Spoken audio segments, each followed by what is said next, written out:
મિત્રો, આ ગામે ગામથી પધારેલા મારા આદિવાસી સમાજના વડીલો, ભાઈઓ, બહેનો, યુવાનો, પ્રતિનિધિઓ, આજે જનજાગૃતિ શિબિરમાં કવાંટની ધરતી ઉપર જે આયોજન કરવામાં આવ્યું છે એ આયોજકોનો ખૂબ ખૂબ આભાર. જો કે મારી ઓળખાણ આપી દીધી છે એટલે મારે કંઈ વિશેષ કહેવાની જરૂર નથી. અને આગળના વક્તાઓ બંધારણ વિશે, અધિકાર વિશે ઘણું બધું કહી ગયા છે. હું તમને શોર્ટમાં એક શિક્ષણ વિશે અને આરોગ્ય વિશે થોડી જાણકારી આપીશ.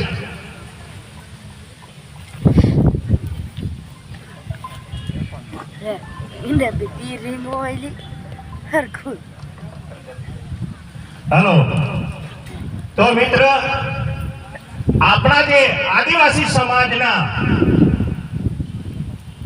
તે શિક્ષણ મેળવીને ગુજરાત ગવર્મેન્ટની અલગ અલગ કચેરીની ફેકલ્ટીમાં જે પાસ થાય છે છોકરાઓ, એને જાતિના દાખલા માટેનો ખૂબ મોટો પ્રશ્ન છે. એ બી લડે છે. શિક્ષણ માટે હમણાં ગયા મહિનાની 15 તારીખે હું આદિજાતિ કમિશનર બિરસા મુંડા કચેરીએ આદિજાતિ કમિશનર શ્રીને હું અને વડોદરા જિલ્લા પછાત વર્ગ સેવા મંડળના જે પ્રમુખ છે, બરાબર, એમની સાથે અમે મીટિંગમાં ચર્ચામાં બેઠા ત્યારે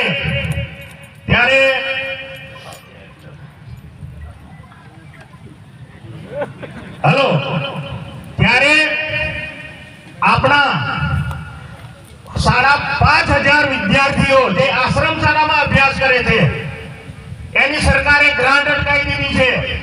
એ વિદ્યાર્થીઓને વિસ્થાપન કરવાના છે સ્કૂલોમાંથી. હવે એ વિદ્યાર્થીઓ કોણ છે? જેના માતા પિતા સૌરાષ્ટ્ર કચ્છમાં મજૂરી કરે છે અને ઘણા અનાથ બાળકો છે, એવા બાળકો ત્યાં ભણે છે.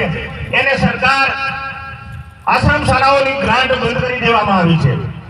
જ્યારે શરૂઆત કરવાનું કીધું ત્યારે અમને જવાબ એવો મળ્યો કે આ તો કોંગ્રેસની સરકારમાં શરૂ કરેલી હતી એટલા માટે સરકાર બંધ કરવાનું કહે છે. તો અમારે એવું કેવું છે ભારતીય જનતા પાર્ટીને, તમારા હસ્તક લઈને અમારા આદિવાસી બાળકોને તો ભણાવો. તમે લઈ લો, તમારે હસ્તક મેઘદોનો વહીવટ કરો. એ બાળકો મેં કીધું આજે વંચિત થશે. અને બીજી 1700 સ્કૂલો જે બંધ કરી દેવામાં આવી અને 2 થી 3,000 શિક્ષકોની જગ્યા ખાલી છે, બરાબર.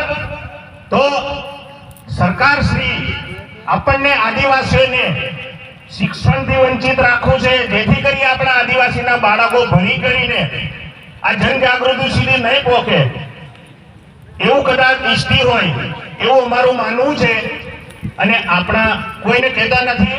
અને જ્યારે આપ ભાઈઓ બધા જે 28 ગામડાની જે પરિસ્થિતિ છે, જેનું નિર્માણ થયું છે, એની પરિસ્થિતિ તમારે કેવડિયા જેવી થવાની છે. તમે નહીં જાગશો તો એનું કારણ છે ભારત દેશના જે સાંસદ ભવનમાં 2 વર્ષ પહેલાનો ખરડો પાસ થઈ ગયેલો છે, એનું બિલ પાસ થઈ ગયેલું છે. એ જ્યારે મેં કવાંટમાં એક મીટિંગ હતી કોમ્યુનિટી હોલમાં, ત્યારે બી મેં જાગૃતિ લાવેલા ભાઈ તમારા 28 ગામડા વિસ્થાપિત થવાના છે. તમે નહીં જાગશો તો તમને જેવી રીતે કેવડિયામાં જે ઘરમાંથી ખેંચીને કાઢીને તમને ખાલી કરાયા એવી પરિસ્થિતિ નિર્માણ થવાની છે. અને મને જાણ છે ત્યાં સુધી હું પરફેક્ટ નથી કહેતો, પણ આ જે વિસ્થાપિત થવાના છે ગામડા, એને મારા જાણ મુજબ કચ્છમાં જમીન ફાળવવાની છે એવું જાણવા મળ્યું છે. ત્યારે એ પ્રશ્ન માટે બી અમે ચર્ચા કરી તો કે ના, તો એરપોર્ટ માટે ત્યાં સંપાદન થઈ છે, તો કચ્છના રણમાં ક્યાંથી એરપોર્ટ બનાવશે સરકાર? આપણા આદિવાસીઓ માટેનો પ્રશ્ન છે. જ્યાં સુધી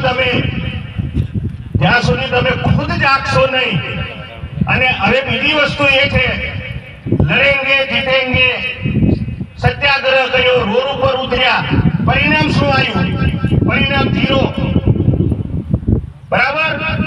આ મીટિંગમાં બધા સાંભળે છે, સાંભળીને ઘર ભેગા થઈ ગયા એટલે આજે શું થયું ને એ બધું ભૂલી ગયા. તમારે મેદાનમાં ઉતરવું પડશે. તમારો હક અધિકાર જોઈતો હશે તો તમારે મેદાન રોડ ઉપર ઉતરવું પડશે. ત્યાં સુધી તમને કોઈ હક અધિકાર આપવાનો નથી. તમારી પાસે શસ્ત્ર છે, તીર કામનું છે, પાયું છે, ત્રીજું શસ્ત્ર છે તમારી પાસે ગોફેણ.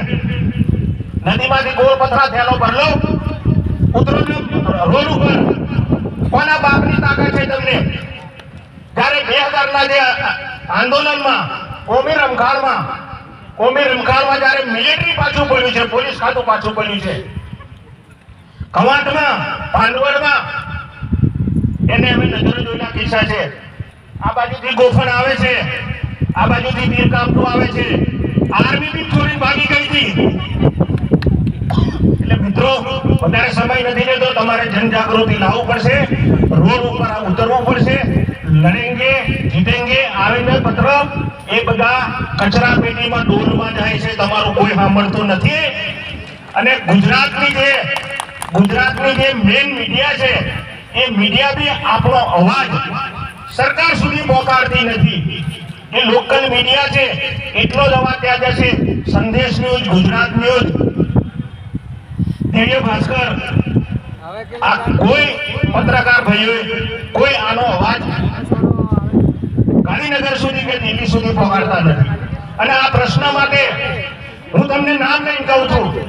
ગીતાબેનને હું રાઠવા સમાજ સેવા ટ્રસ્ટ તરફથી ગીતાબેનને, પછી જયંતિભાઈને, અભયસિંહ તરવીને, 5 તાલુકાના તાલુકા પ્રમુખને મેં આવેદન પત્ર આપ્યું છે. આ જાતિના દાખલા માટેનું નિરાકરણ કરો એવું ગીતાબેનને કીધું. અને હમણાં છેલ્લા મિત્રો એસટી ના 14 ધારાસભ્યો અને 3 સાંસદ એનું પ્રેઝન્ટેશન ગાંધીનગર ખાતે હતું. એ પ્રેઝન્ટેશનમાં મારી હાજરી હતી અને એમાં મેં વાંધો લીધો આ જાતિના દાખલા માટે. ત્યારે મને ત્યાં સવર્ણ સંકુલમાં મને ઘેરી લીધો. મને કે તમે ક્યાંથી આવો છો? આ ગીતાબેન બાજુમાં બેઠા સમોસા ખાઈ ઉભા થઈને હેરતા થયા. અને જયંતિભાઈ છે ને એ ખબર નહીં કયું પ્રવાહ હતા, એ તો મને ખબર નહીં. એ બાજુમાં બેઠેલા હતા. પણ મેં કહ્યું તમે બી એક આદિવાસી સચિવ હતા, તમે આદિવાસીનું શું ભલું કર્યું? એક દાખલો તમને બતાવો. નારાયણભાઈને બી મારો શબ્દ કેવું પડ્યો, બરાબર? એટલે આ વસ્તુ મારે તમને કહેવાની જરૂર કેમ પડી? આપણે જાતે જાગશું નહીં ને ત્યાં સુધી આ લોકો તમને કશું જ આપવાના નથી, કોઈ સુવિધા તમને કરવાના નથી. અને તમારે જે વિસ્થાપિત થવાના છે એટલે તમારા લોકોને ગ્રાન્ટ નથી આપતા, તમને સુવિધા નથી આપતા, તમારા રોડ રસ્તા નથી દેતા 28 ગામડામાં, બરાબર? એ મને સાંભળ્યા બદલ સૌ ભાઈઓનો ખૂબ ખૂબ આભાર. જય જોહાર, જય આદિવાસી. ખૂબ ખૂબ આભાર. આપણી વચ્ચે મહેમાન આવી ચૂક્યા છે તો પોતપોતાની જગ્યા સ્થાન ગ્રહણ કરી લે. મિત્રો, બાઇક હોય કે જે કઈ વાહન હોય તે સામેની બાજુ પાર્કિંગ કરે, પોતપોતાનું સ્થાન ગ્રહણ કરે.